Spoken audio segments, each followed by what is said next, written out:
Good afternoon, 8th grade. It is Tuesday, April 28th. I hope you had a good time with your test yesterday. Hopefully it wasn't too difficult. But we are moving on to chapter 23 today. We're going to be reading section 23.1, A Return to Peace Through Strength. We're not going to read all of it today. We're just going to be reading pages 368 to 370. There will be no section review today because we're not done with the section. So let's dive in.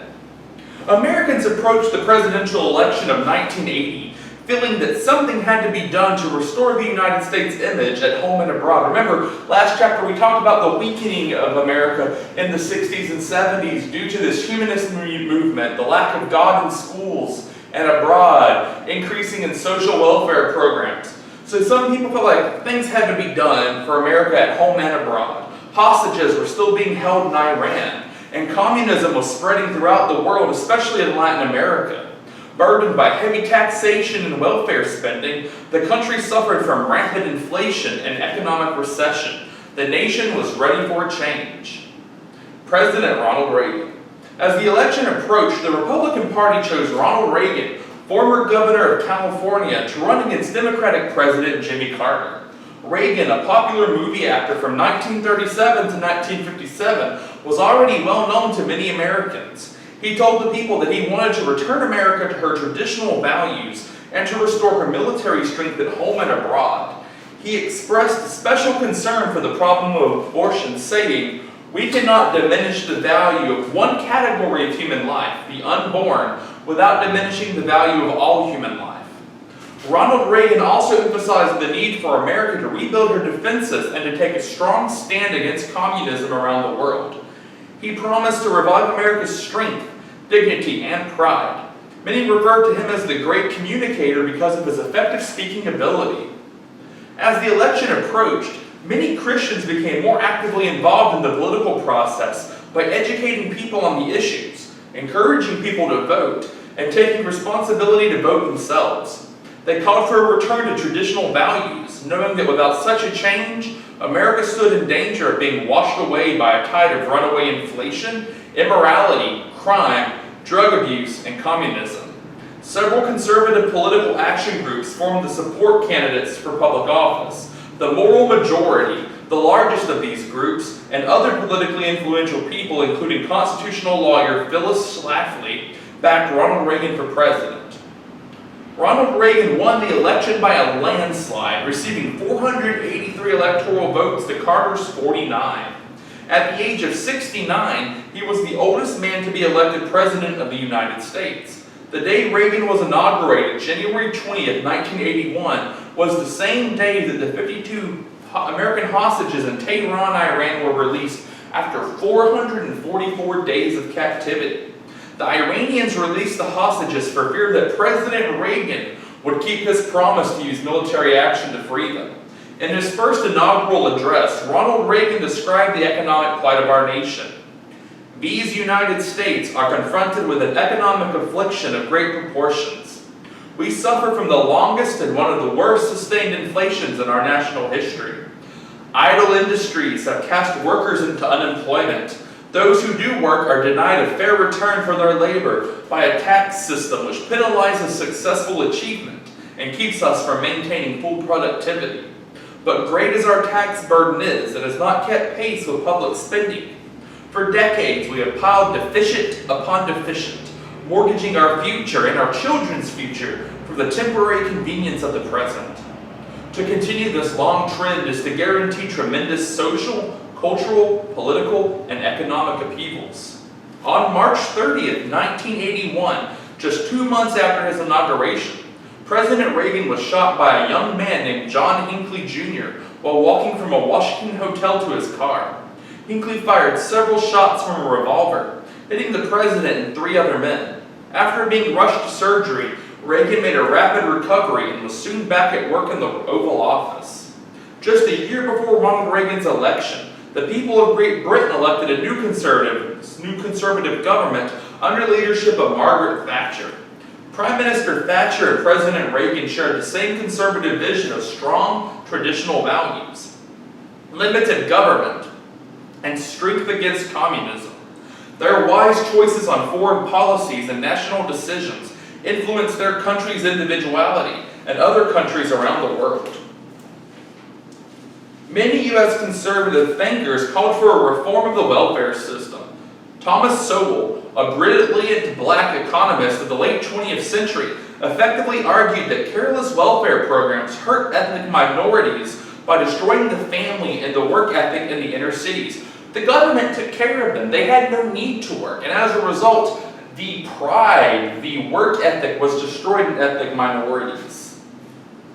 Others focused on the need for Christian values in American society and called for more limited government and free or capitalistic enterprise. During his presidency, Reagan appointed 2 conservative justices to the Supreme Court, as well as many federal district court justices, who began to interpret the Constitution of the United States more in line with the traditional values of the Founding Fathers. One of Reagan's appointees, Justice Sandra Day O'Connor, became the first woman justice to serve on the High Court. Defeat of the era. In 1982, the feminist movement made a final push to add the Equal Rights Amendment to the Constitution. The feminists claimed that the new law would ban discrimination on the basis of sex and called for unrestricted abortion and a role for women in military combat units. Homosexuals began supporting the ERA when feminists agreed that banning discrimination on the basis of sex included sexual orientation. Phyllis Schlafly, who led the opposition to the amendment, insisted that it would lead to the destruction of the family and wipe out special protections already given to women. Congress had already passed the amendment, but it had to be ratified by 38 of the 50 states. By June 30th of 1982, the deadline for ratification passed, and only 35 states had passed it.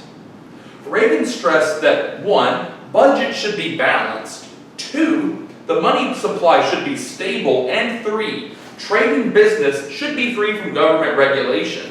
Critics labeled these concepts Reaganomics, not realizing that Reagan's ideas were part of the traditional principles that had originally made America great. What Reagan was stressing were not some newfangled ideas. These were the original concepts before all of these welfare programs and government regulations since the Great Depression had taken hold. He wasn't coming up with something new. These were the original methods the Founding Fathers had agreed with.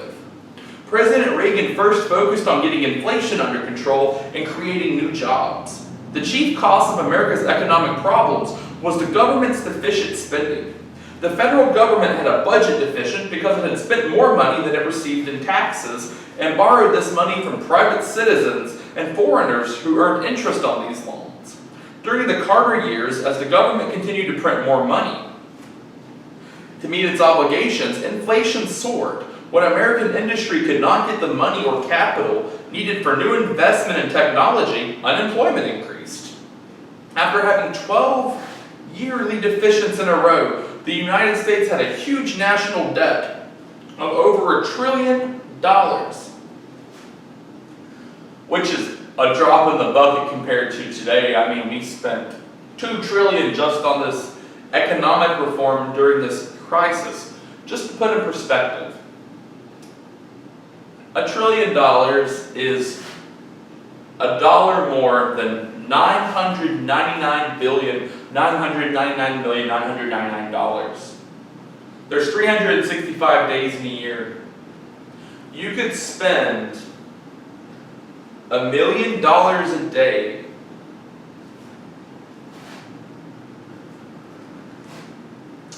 for at least almost 20 years, and you would maybe, just maybe, at that point get to $1 trillion. That's how much 1 trillion is. It's 100 millions, which is 100 millions. It's a ton of money.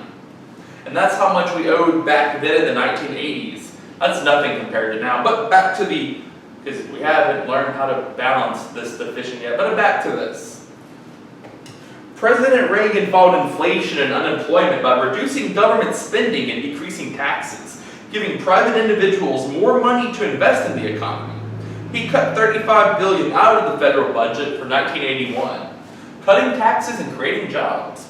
President Reagan's popularity with the American people convinced Congress to enact the largest tax cut in American history. 25% over a 3-year period. Because the average American had more money to spend, the economy began to grow, creating more jobs. By the end of 1982, unemployment had dropped from 11% to 5%. More and better jobs were produced during the Reagan administration than at any other time in American history. And that's where we're going to end, is at this tax cut. So at the beginning of Reagan's presidency, everything looks like it's going up. He's reducing taxes, gives more people money to spend in their pockets. They're going to invest it back into the economy. And it looks like America is growing more powerful than ever. We're going to see the end of this section tomorrow. We're going to finish reading it. So you guys have a great day. Make sure you just read to the bottom of 370, and we'll pick up again tomorrow. Have a good day.